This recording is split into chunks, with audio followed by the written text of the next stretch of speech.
बुधवार को मुंबई में एनसीपी के अजित पवार गुट की बैठक आयोजित की गई थी। इस बैठक में महिला सशक्तिकरण योजना पर चर्चा की गई। बैठक के बाद मीडिया से बात करते हुए सांसद सुनील तटकरे ने बड़ा दावा करते हुए कहा कि कई लोग अजित दादा और हमारे संपर्क में हैं। आज आम्ही सर्वांची मतं जाणून घेतली। प्रत्येकाने आपापल्या परिसरातील वेगवेगळ्या भावना त्या ठिकाणी मांडल्या।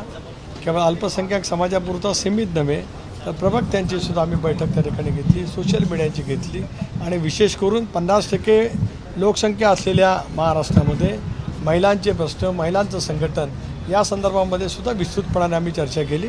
पुन्हा एकदा पुढच्या आठवड्यामध्ये याच पद्धतीच्या वेगवेगळ्या सेलच्या बैठका त्या ठिकाणी मी घेणार आहे। मी दिवसभरामध्ये पक्षाच्या बैठकीमध्ये त्या ठिकाणी पूर्ण वेळ आज मी बिझी होतो। या संदर्भातली सुद्धा माहिती त्या ठिकाणी घेईन। पण एक नक्की आहे की आज अनेक जण अजितदादांच्या आणि आमच्या संपर्कात आहेत। नागपुर समय, गली से दिल्ली तक।